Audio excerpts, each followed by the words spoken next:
Now, as gunshots echo across the wind-swept, snow-covered reaches of the wild Northwest, Quaker puffed wheat and Quaker puffed rice, the breakfast cereal shot from guns, present the challenge of the Yukon. It's Yukon King, swiftest and strongest lead dog of the Northwest, blazing the trail for Sergeant Preston of the Northwest Mounted Police in his relentless pursuit of lawbreakers. On King! On, you huskies! Gold discovered in the Yukon. A stampede to the Klondike in the wild race for riches. Back to the days of the gold rush. With Quaker puffed wheat and Quaker puffed rice, bringing you the adventures of Sergeant Preston and his wonder dog Yukon King as they meet the challenge of the Yukon.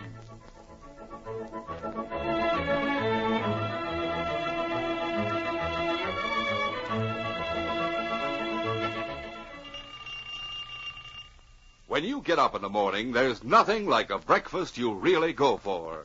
Like, for instance, delicious Quaker puffed wheat or Quaker puffed rice with milk or cream and fruit. These giant ready-to-serve grains of wheat or rice are premium grains. They're shot from guns, puffed to perfection, exploded up to 8 times normal size to make 'em crisp and tender. Shot through and through with swell nut-like flavor, too. Quaker puffed wheat or Quaker puffed rice is good for you. Makes an economical deluxe family breakfast. Served in a jiffy. Tomorrow morning, enjoy this breakfast treat. Quaker puffed rice or Quaker puffed wheat.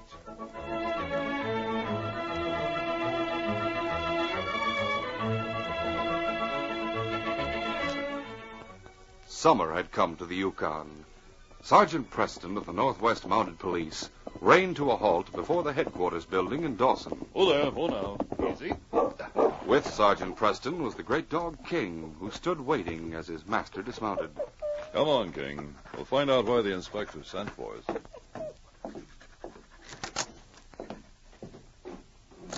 The inspector's waiting for you, Sergeant. Said for you to come right into his office. Thanks. Stay out here, King.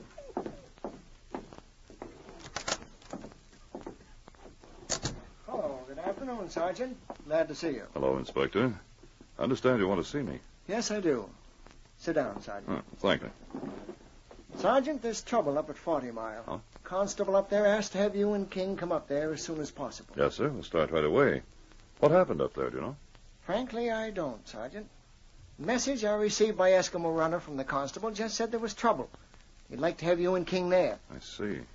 Sorry, I can't tell you what to expect, but Constable Gordon wouldn't have sent for you unless it was something unusual. Yes, sir, I know. George Gordon's a very capable officer. Yes, he is, Sergeant. Incidentally, I tried to question the Eskimo who brought the message. Huh? What was the result? Well, I got very little out of him, but his attitude struck me as being very strange. Strange? What do you mean, Inspector? The more I questioned him, the less he seemed inclined to answer, though I felt sure he knew to a certain extent what the trouble is up there. What makes you think he did know something about it? Well, he seemed very nervous and upset. To nearly every question, he gave the same answer. The same answer? That is strange. You'll think it even more strange when you hear what his answer was. It was, "Me not talk. Evil spirit maybe get angry at Kulak." Oh? Wonder what he meant by that. That's what I'd like very much to know, Sergeant, and what you'll have to find out when you get there. Well, whatever has happened seems to have aroused the superstition of the Eskimos up that way. That's right, but I can't figure it out, Sergeant. I hope you can after you get to FortyMile. If there isn't anything else, sir, I'll be on my way. All right, Sergeant, and good luck to you and King. Whatever the trouble is, I know you two will settle it, if it can be settled. Thanks. We'll do our best, sir. Goodbye. Goodbye, Sergeant. Come along, King. We have a long trip ahead of us. After going to his cabin in Dawson and making preparations, Sergeant Preston mounted his horse, and with King running alongside, they set out. It was the following evening when the Mountie and his big husky stopped at the constable's office in FortyMile. Oh, there. Oh, now. Come on, King. Sergeant Preston and King. I'm sure glad to see both of you. How are you, George? Fine, Sergeant. Hello there, fella. Both King and my horse can do with a bit of food and rest as soon as possible. Of course. We'll go to my cabin shortly. But I know you're anxious to know why I sent for you first. Why, yes, I am curious. You didn't give the inspector much information. Sit down, Sergeant. Right. I had very little to give. In fact, the whole thing is rather mysterious. Tell me about it. Well, Bear Creek is about 10 miles from here. Yes? The trail runs along a rocky canyon for about 2 miles. That canyon, built smack up against the base of the cliff, is a deserted prospector's cabin. I see. First of all, during the past 2 months, travelers along the trail have reported seeing a mysterious light at night in that cabin.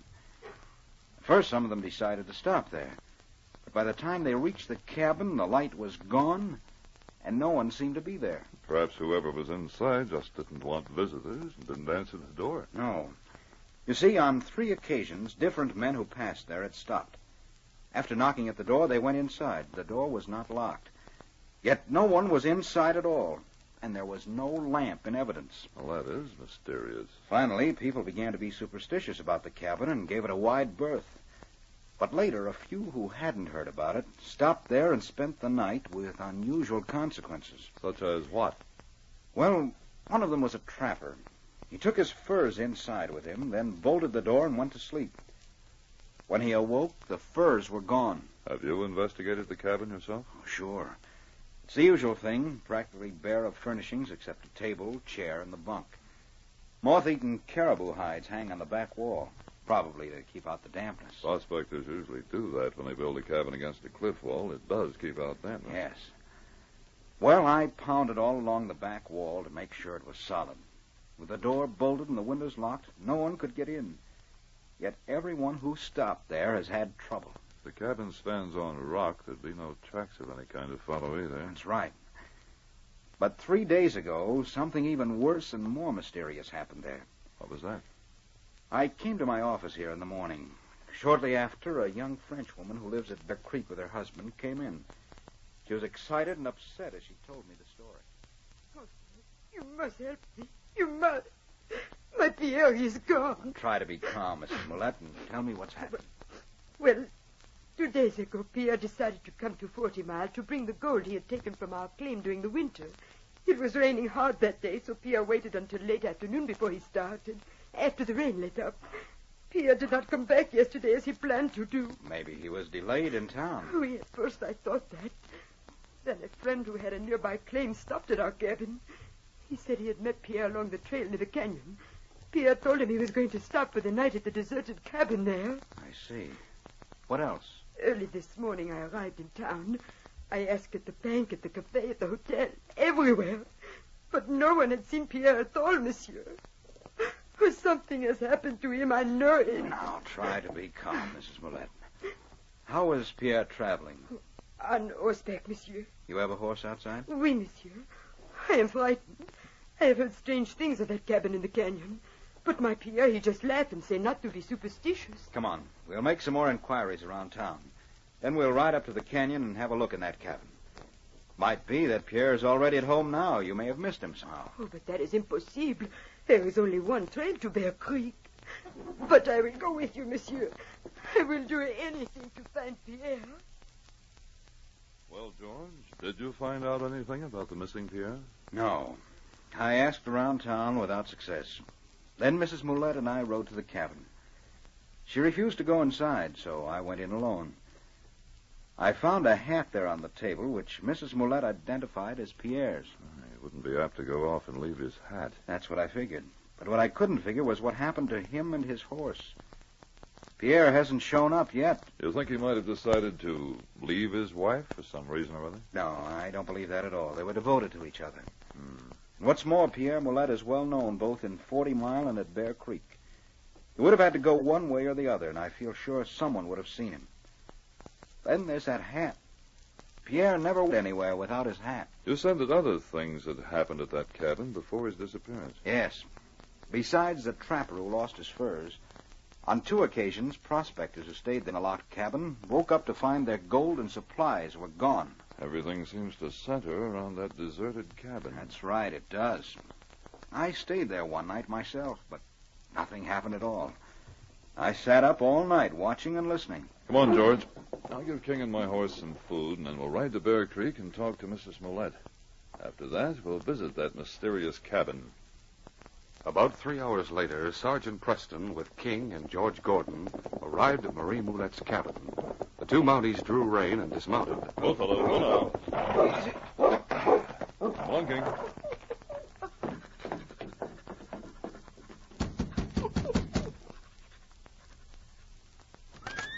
Oh, Monsieur Gordon, you bring news of Pierre? No, Mrs. Moulette. I brought Sergeant Preston. He came over from Dawson City to help locate Pierre. How do you do, Mrs. Moulette? Oh, Sergeant, you must find him, you must. We'll do what we can. Do come inside. Oh, that big dog, will he? King won't hurt you. I'll need his help in finding your husband. Then bring him in, too. Thank you. Come on, King. I want to ask you a few questions, Mrs. Moulette. Oui. Did anyone know that Pierre was carrying gold? No one but myself, Sergeant. Pierre did not talk much of our business to others. I see. It's that awful cabin, Sergeant.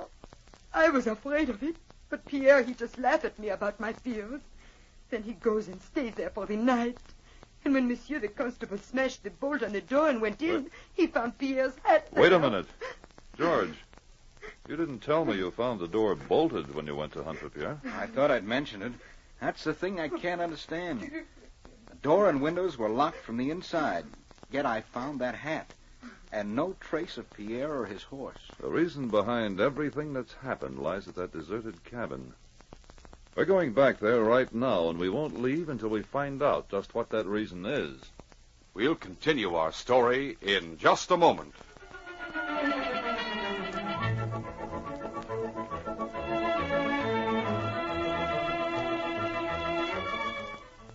Shot from guns. These three famous words mean a breakfast treat all ready to eat. The original, the one and only, Quaker puffed rice or Quaker puffed wheat.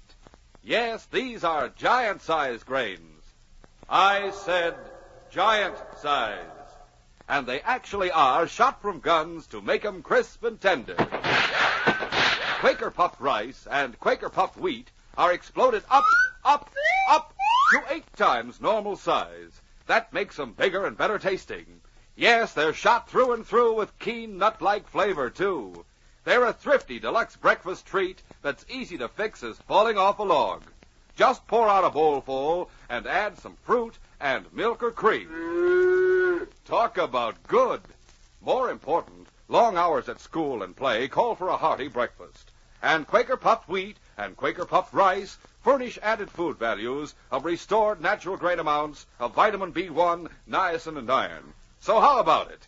You'll be getting off to a flying start when you eat Quaker puffed wheat or Quaker puffed rice. And to get the original, crisp, fresh wheat or rice shot from guns, always buy the big red and blue package with the smiling Quaker man on the front. Quaker puffed wheat and Quaker puffed rice are never sold in bags or bulk.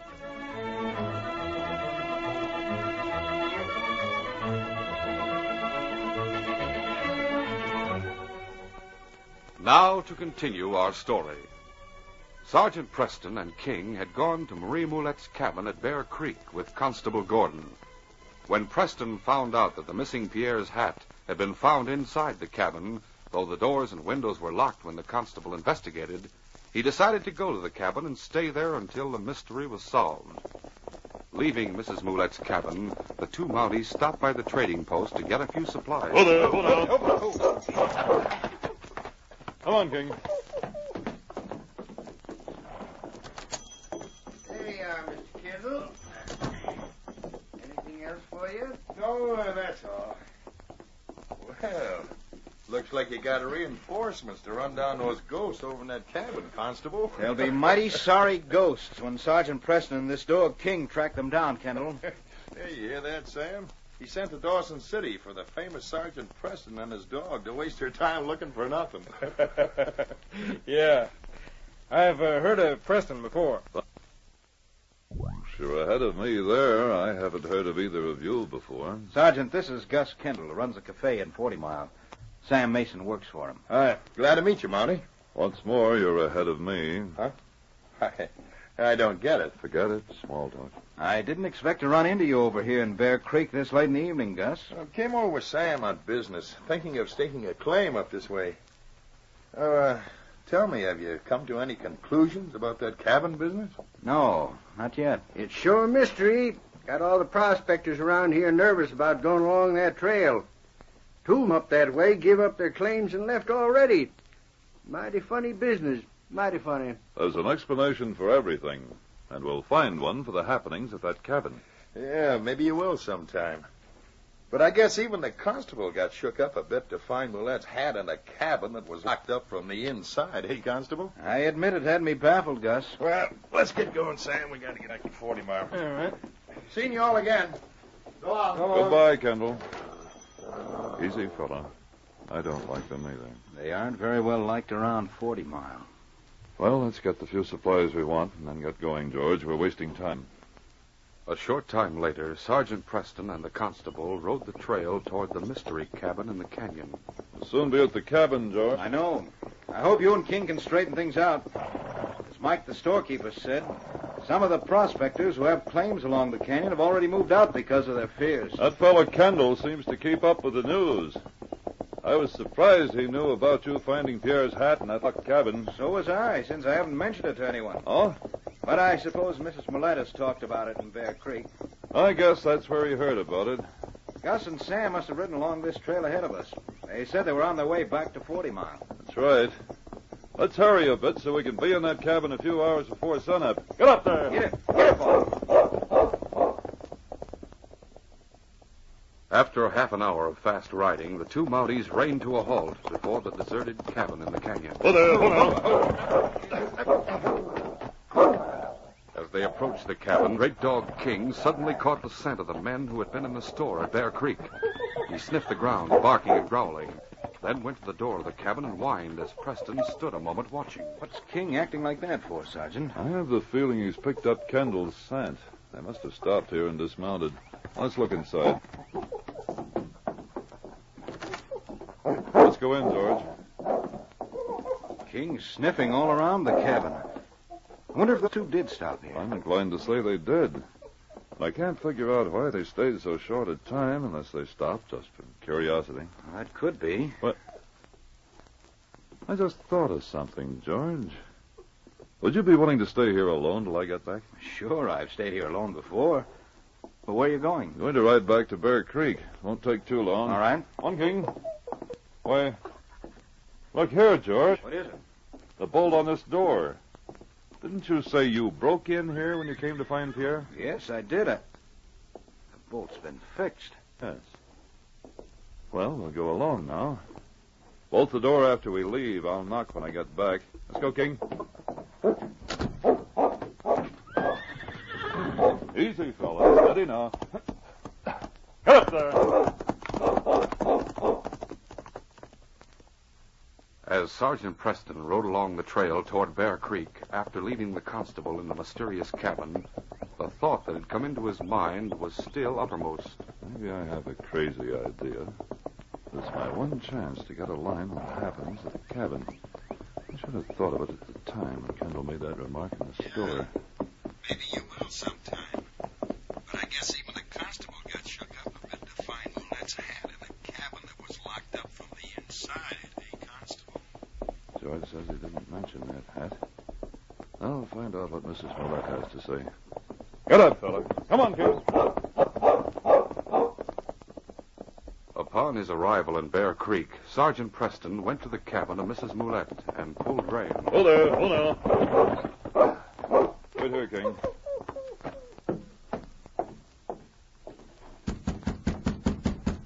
I hate to get her out of bed, but I've got to find out whom she told about that hat.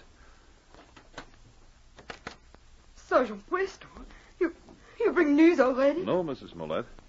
I came back to ask you a very important question. Oui. Your answer may give me a clue to the whole situation. But of course.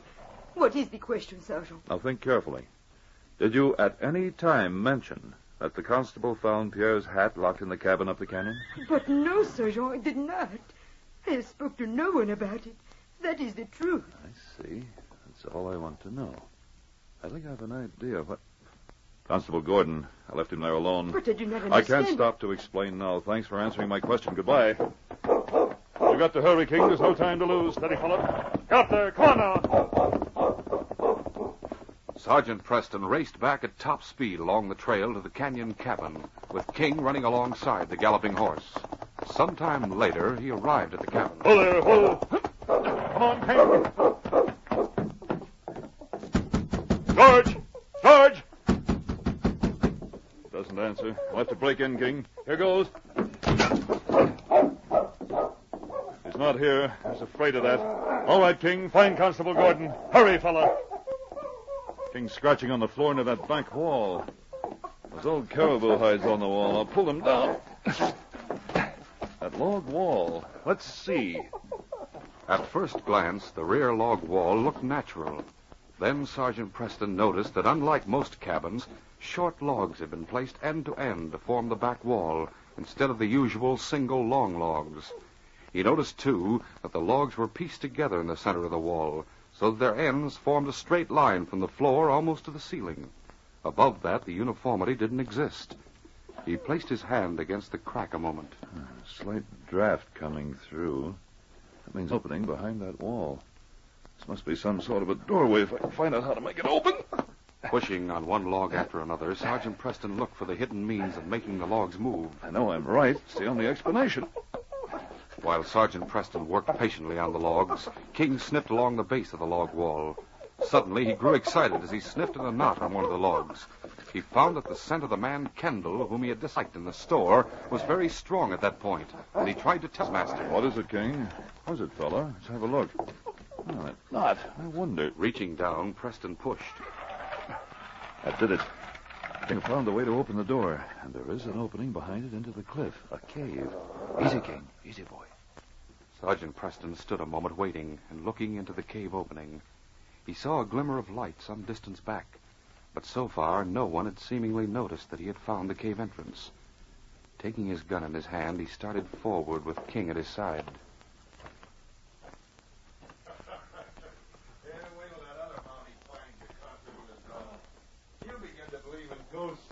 Sergeant Preston will find you sooner or later, Kendall. Quiet, fella. Quiet. Yeah, the old sourdough who built that secret door did us a favor, eh, Sam? Yeah. It was a lucky day for us when we caught him with that door open. That prospector disappeared a year ago. You were the one, Kendall, who passed out the word he left 40-mile because his claim didn't pan out. He disappeared, all right. We buried him right in this cave where you'll end up, Constable. You know too much. Getting too nosy. There's plenty of gold in this mountain all along this ridge. Scaring the others away is a good deal. I can manage to get it all in my name later on. Yeah, and on the side, we picked up quite a bit in furs and gold we took from fools who stayed the night out in that cabin, too. Hey, the horses seem restless. Wonder why. Yeah, they're all right. Let's get rid of this Mountie now. No use keeping him around to use up food. I'll plug him right now, Gus. Oh, you don't? Somebody shot me. Keep down, Sergeant Preston could see the group back in the cave. A lantern stood on a table, and on the far side, the constable was sitting on a chair. At the sound of the shot, Gus Kendall sprang behind the constable and pointed his gun at his head. All right, Preston, I know it's you. Come in closer. But if you try anything more, I'll put a bullet into the constable. You can't hit me while I'm behind him. Come on, King. Neat little plan you have here, Kendall. But you're through. We'll take you in for murder. You won't take me in, Mountie. Wait, fella. Don't be too sure of yourself, Kendall. Drop your gun by the time I count 3, or I'll plug the constable. 1. As Gus Kendall counted, Preston placed his hand on King, while the other held his gun pointed at Kendall. 2. Both Mounties knew that Kendall meant what he said. The constable, who was tied hand and foot, moved restlessly as he waited for the bullet he expected to crash into his head from behind. All right. I gave you a chance to save your Mountie friend, Preston. Looks like you don't want to take it. As Kendall talked, Sergeant Preston closed his fingers on King's back for a moment. Easy, King. Go ahead now. The intelligent dog knew it was a signal indicating that the time had come to act. Well, what about it, Mountie? Kendall, gazing intently and triumphantly at Sergeant Preston, didn't notice the gray form of the husky. The King crouched down and then moved off into the shadows to one side. It's time for the last count, Mountie. Sergeant Preston saw that King had circled around the table and was directly in line with Kendall. And even as Kendall's lips formed the word 3... Now, King! King sprang forward with a low call.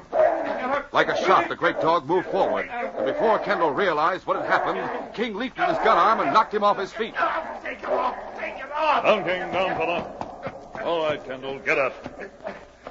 That husky, I didn't see him in the shadows. Watch him, King, boy. I'll cut those cords, George. There. Man alive, King sure moved fast. I forgot about him. But how did you get wise, Sergeant? I remembered that Kendall spoke about Pierre's hat in the locked cabin. You said you hadn't told anyone. I went to ask Mrs. Mollett, and she hadn't either.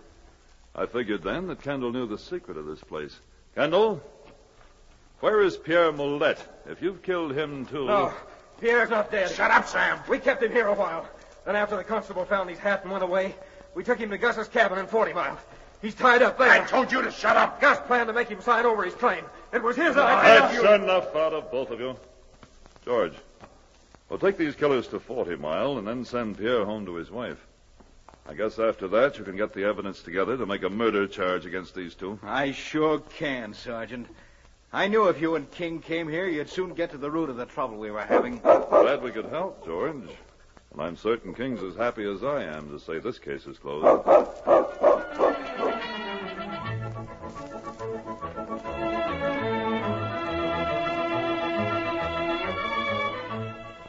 In just a moment, Sergeant Preston will give you a preview of Monday's adventure. Fellas and girls, don't miss out on all the fun. Build the new Quaker model farm. Yes, get 46 detailed scale models of farm buildings, farm animals, and farm equipment. These exciting models are yours at no extra cost. You get them on packages of Quaker puffed wheat and Quaker puffed rice. There are 8 different packages in all. And you get as many as 6 models to a single package. Models like farmhouse itself, big red barn with sliding door, tractor, Shetland pony, and many others. Just remember, you get these exciting models at no extra cost on packages of swell-tasting Quaker puffed wheat and Quaker puffed rice, the breakfast cereals shot from guns. These radio dramas, a feature of the Challenge of the Yukon Incorporated, are created and produced by George W. Trendle, directed by Fred Flowerday, and supervised by Charles D. Livingston. The part of Sergeant Preston is played by Paul Sutton. They are brought to you every Monday, Wednesday, and Friday at this same time by Quaker puffed wheat and Quaker puffed rice, the breakfast cereal shot from guns. Listen Monday when Sergeant Preston and Yukon King meet the challenge of the Yukon in the case of the luck of the Newtons. When Ben Newton made a gold strike and left his wife and little son alone overnight in their cabin, he didn't expect anything unusual to happen. But it turned out to be a night of terror for them both, taking King and me into unlooked-for danger against a couple of tough killers. Be sure to hear this exciting adventure Monday.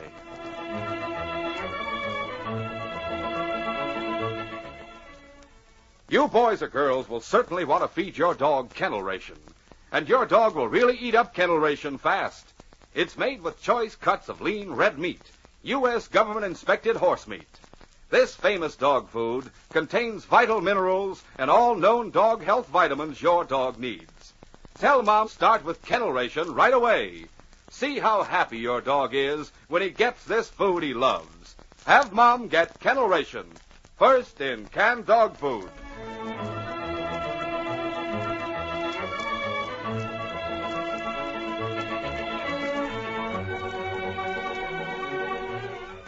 This is J. Michael wishing you goodbye, good luck, and good health from Quaker puffed wheat and Quaker puffed rice. So long. This is ABC, the American Broadcasting Company.